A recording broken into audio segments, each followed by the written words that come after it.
महाकुंभ में मची भगदड़ को लेकर विचलित करने वाले दृश्य सामने आ रहे हैं। हालांकि इस समय स्थिति कंट्रोल में है और संगम पर इस समय मौनी अमावस्या का स्नान चल रहा है। नमस्कार, मेरा नाम है गौरव पाल, आप देख रहे हैं भारत लुक। महाकुंभ में मची भगदड़ के बाद अब महाकुंभ में सेना की मांग होने लगी है। जी हां, एक बड़ी मांग इस समय जो प्रयागराज महाकुंभ मेला से आई है वो ये आई है कि महाकुंभ में सेना की ड्यूटी लगाई जाए।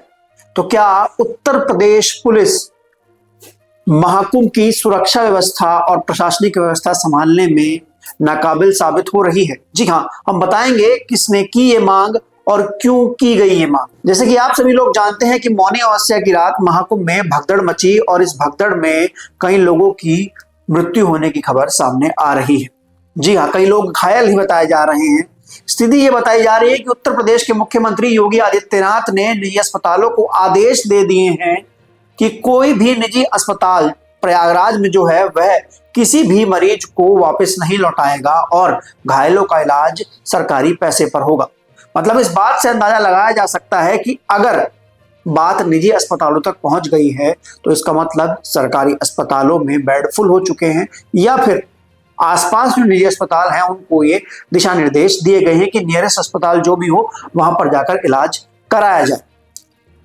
महाकुंभ में आचार्य महामंडलेश्वर प्रेमानंद महाराज ने एक बड़ा दावा किया है। उन्होंने कहा है कि उत्तर प्रदेश की सरकार और प्रशासन महाकुंभ में व्यवस्था कराने को लेकर बिल्कुल फेल साबित हुआ है। प्रेमानंद महाराज ने कहा कि पुलिस प्रशासन सिर्फ वीआईपीओ की आवभगत में लगा हुआ है।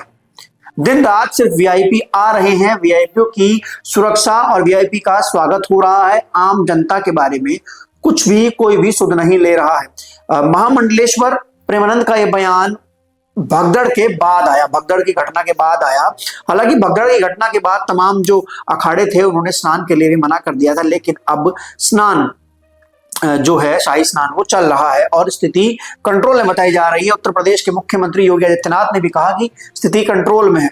लेकिन इस पूरी खबर में मोड़ तब आता है जब कुंभ मेला क्षेत्र के एसएसपी राजेश द्विवेदी से सवाल पूछा जाता है कि घटना क्या हुई है, तो वो नकार देते हैं और कह देते हैं कि कोई घटना ही नहीं हुई है। स्टैम्पेड लाइक सिचुएशन क्रिएट हुई, उसके बाद अभी क्या अपडेट है? अब हम देख रहे हैं कि जो अखाड़े हैं वो आगे की तरफ बढ़ रहे हैं स्नान के लिए। नहीं, कोई स्टैम्पेड वाली बात नहीं थी। बेसिकली ओवर क्राउडिंग हो गई थी जिससे कुछ श्रद्धालु घायल हो गए थे और अभी जैसा आप देख रहे हैं स्थिति पूर्णतया नियंत्रण में है।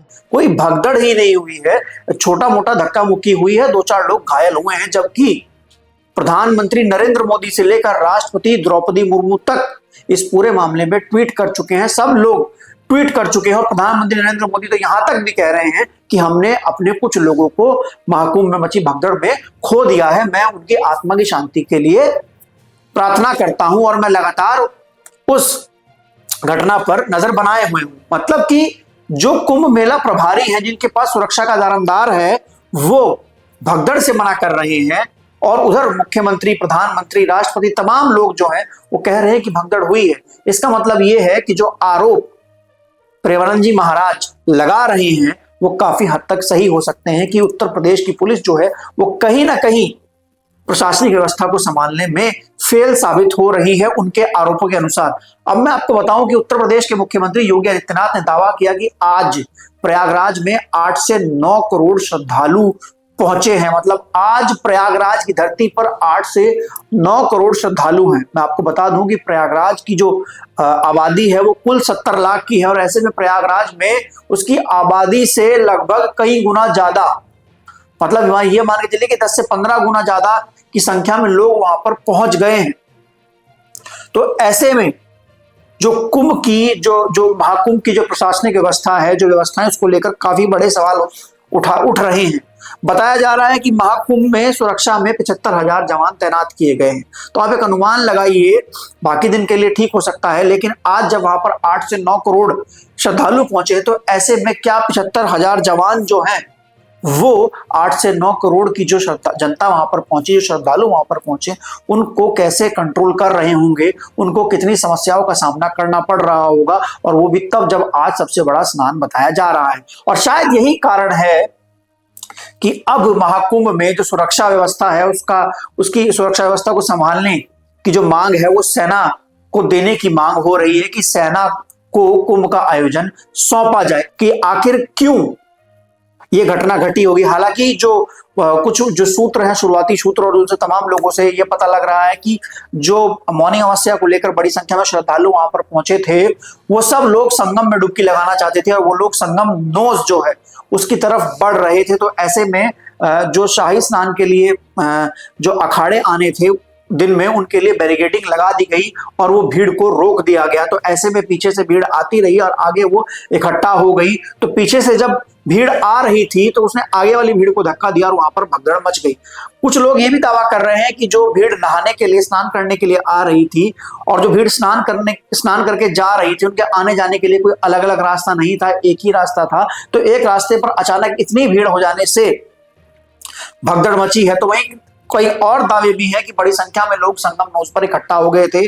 वो अमृत जो समय होता है स्नान का, उसकी शुरुआत होने का इंतजार कर रहे थे और सब लोग अमृत काल में स्नान करना चाहते थे, जिसको लेकर पुलिस बार बार कह रही, कुछ वीडियो पुलिस के भी सामने आ रहे हैं जिसमें पुलिस बार बार चेतावनी दे रही है कि आप लोग नहाइए, नहाकर निकलिए, अभी अमृत काल शुरू हो गया है, यहाँ पर इंतजार मत कीजिए, यहाँ पर भगदड़ मच सकती है। तमाम चीजें जो हैं वो पुलिस प्रशासन द्वारा कही जा रही है। तो कई अलग अलग थ्योरियां हैं जो इसको लेकर सामने आ रही है। लेकिन उत्तर प्रदेश की सरकार का दावा है कि इस समय सारी जो व्यवस्थाएं हैं, सारी स्थिति है वो कंट्रोल में है। खुद मुख्यमंत्री जो है इसको मॉनिटर कर रहे हैं और कई श्रद्धालुओं की मृत्यु होने की बात कही जा रही है। हालांकि आंकड़ा बढ़ भी सकता है, अभी कोई आधिकारिक आंकड़ा सामने नहीं आया है, लेकिन लगभग मोटा मोटी जो मीडिया में चल रहे आंकड़े हैं उसके हिसाब से 15 से 16 श्रद्धालुओं की मृत्यु होने की बात बताई जा रही है और कही जा रही है।